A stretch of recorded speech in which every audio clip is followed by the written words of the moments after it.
Les mecs, très heureux de vous retrouver pour cet avant-match de ce huitième de finale entre le Real Madrid et la Juventus de Turin pour le compte de cette Coupe du Monde des clubs entre deux grosses équipes européennes, entre une équipe de la Juventus qui a fini deuxième de son groupe où il y avait évidemment Manchester City. C'était forcément compliqué face à une équipe comme Manchester City d'arriver premier de ce groupe. Ils ont pris une sacrée débâcle contre eux. Ils ont quand même su se qualifier face à nous, Real Madrid, qui nous sommes qualifiés en finissant premier du groupe. Si tu finissais deuxième, tu affrontais City à 3h du matin. Donc je suis heureux qu'on tombe sur la Juventus. C'est une équipe qui est peut-être plus faible à l'instant T. Mais le parcours pourrait être plus dur parce que si tu bats la Juventus de Turin, tu retrouveras en quart de finale soit Monterrey, soit Dortmund. Et en demi-finale, soit le Bayern Munich ou soit le Paris Saint-Germain pour en finale affronter de l'autre côté. Tu as Chelsea, tu as Manchester City, etc. Tu as l'Inter de Milan aussi, si je ne me trompe pas. Donc, cette Coupe du Monde des clubs est encore loin d'être terminée. On se retrouve pour le premier avant-match de cette Coupe du Monde des clubs où là, ça peut potentiellement être le dernier match de Luka Modric. Ça peut potentiellement être le dernier match de cette Coupe du Monde des clubs pour le Real Madrid.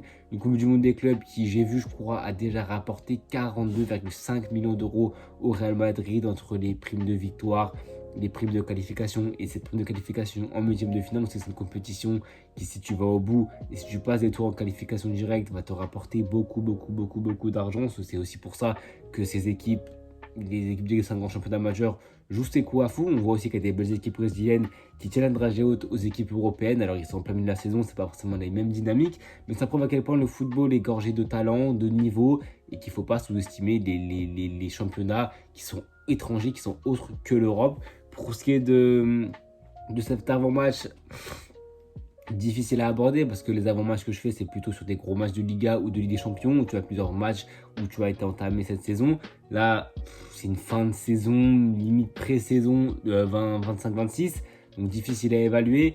Pour ce qui est de la Juventus, comme j'ai dit, deuxième du groupe entre Manchester City, Al Ain et Wydad. Ils avaient très bien commencé la compétition avec deux belles victoires, 4-1 et 5-1, avant, comme je dit, de se faire battre par Manchester City 5-2, une victoire sec, sanglante. Franchement, City était bien au-dessus de la Juventus Turin qui n'ont pas le talent individuel pour rivaliser, ni même collectif, et ni même dans l'intensité physique qu'ils ont mis dans ce match. Ils se sont fait avoir, ils mettent un but un petit peu chanceux, entre guillemets, le but de Coupe Miners.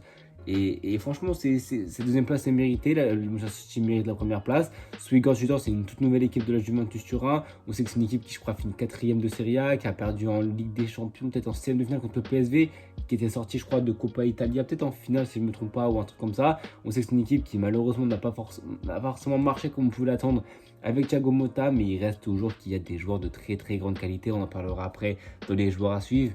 Ils ont pris 5-2 face à un gros City.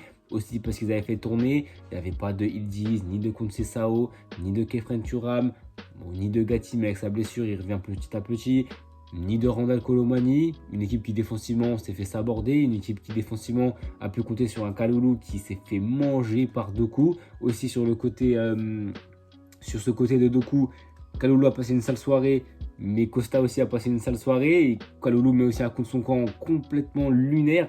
Donc ils n'ont clairement pas été aidés. C'est vrai que le but de Savio aussi est magnifique.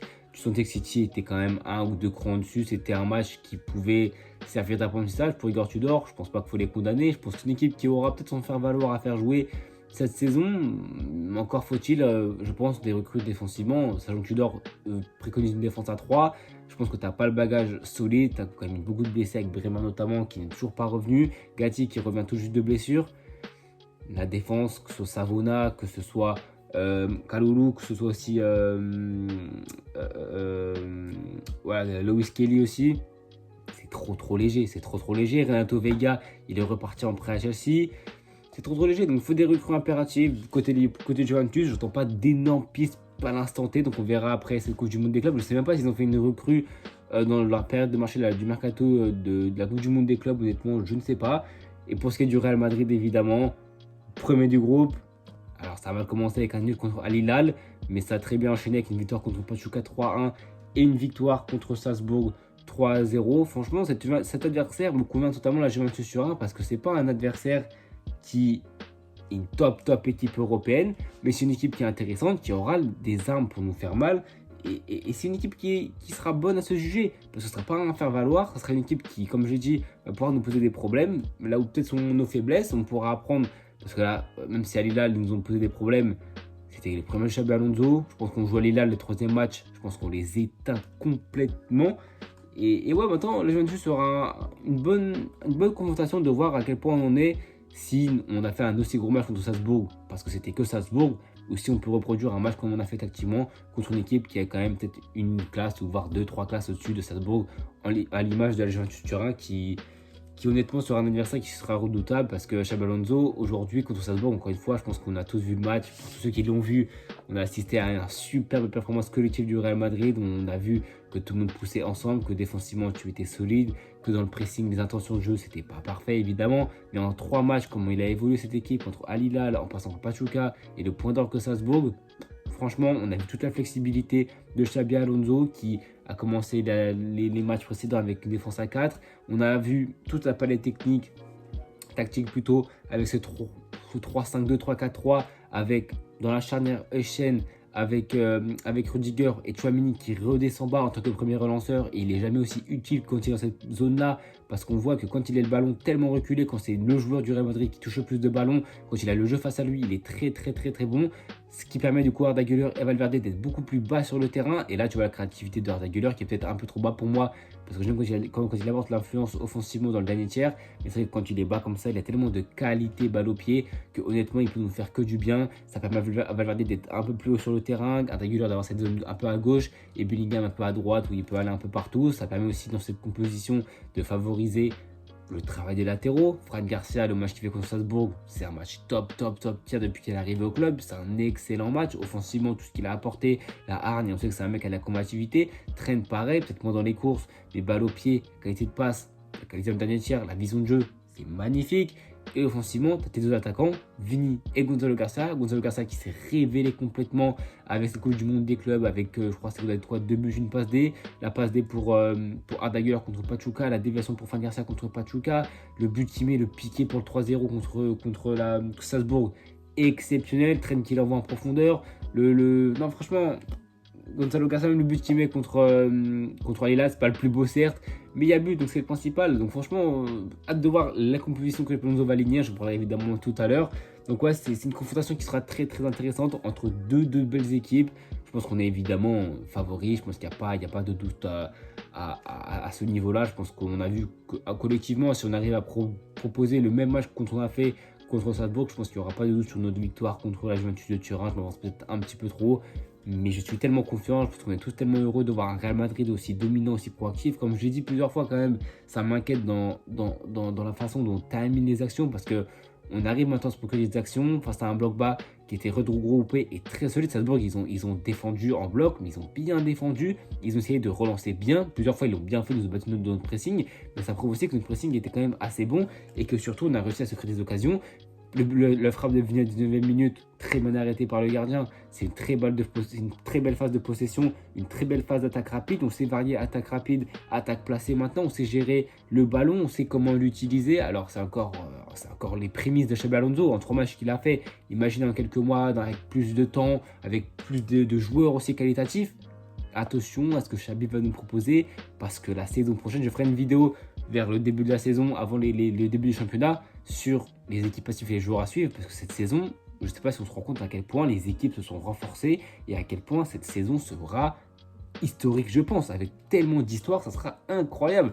Pour ce qui est des joueurs à suivre de la Juventus de Turin, moi j'en ai mis 3. Pour ce qui est de la Juventus de Turin, moi je commence par Di Gregorio, le cadre de 27 ans qui a été recruté par la Juventus cette saison avec Monza. Il a fait une saison et pour moi, contre City, il a été très bon, des gros arrêts, un gardien qui est très bon sur sa ligne.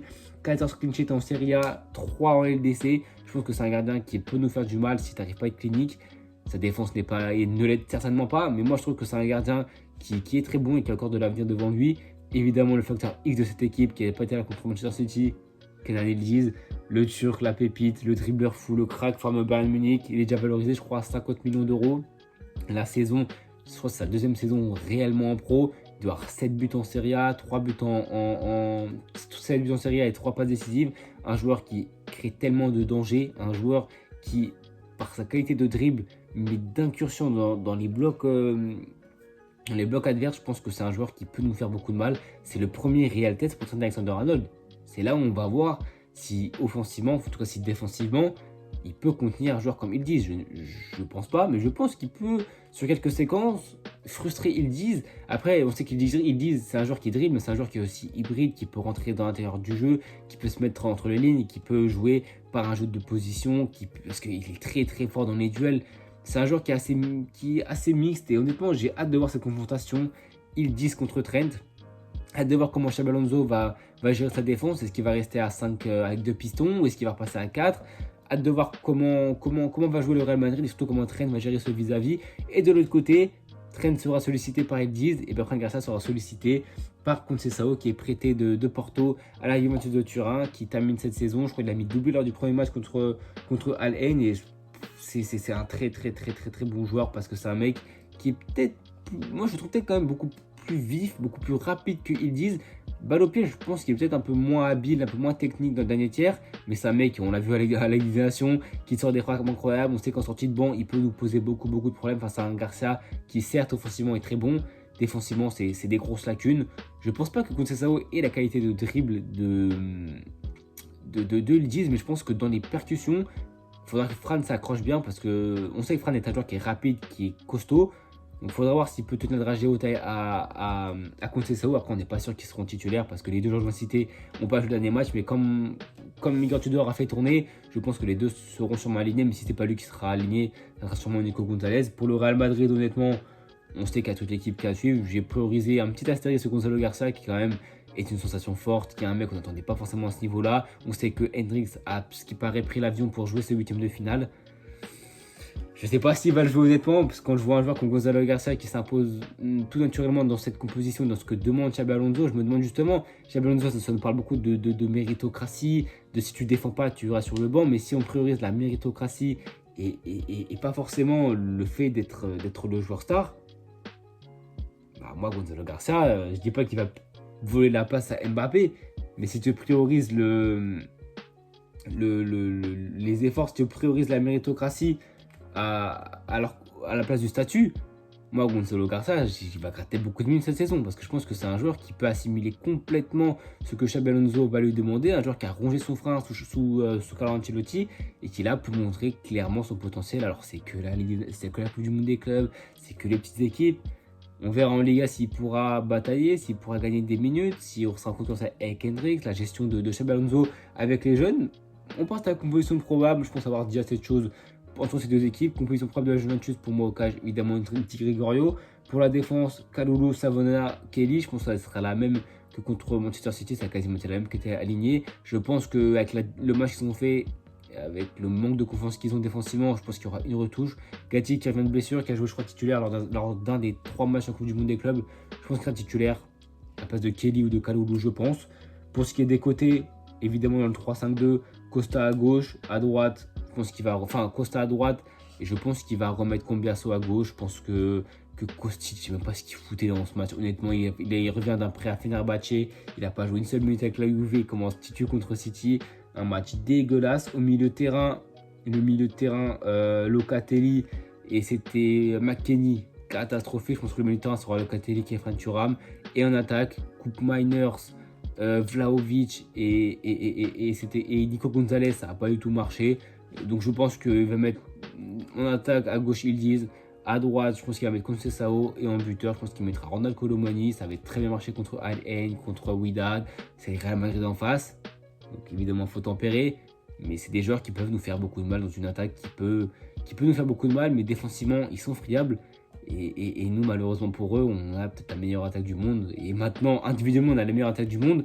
Mais si on arrive à les faire jouer ensemble, on va faire beaucoup de mal à cette Juventus de Turin. Pour ce qui est de la composition du Real Madrid, on a commencé 2 premiers matchs avec 4 défenseurs. Je pense qu'on va commencer continuer dans la bonne passe contre Salzbourg avec 3 derrière. Je pense que ça va rester la même chose. Je pense que le 11, honnêtement, sera pareil. La seule interrogation que j'ai, c'est le retour de Mbappé. On sait qu'il revient de sa gastro-entérite, on sait qu'il a perdu beaucoup de poids, donc le temps qu'il revienne en forme, ça fait déjà contre Salzbourg, on parlait peut-être d'un retour, il n'est pas revenu. Là, il aura des jours préparés pour ce match contre la Juventus de Turin.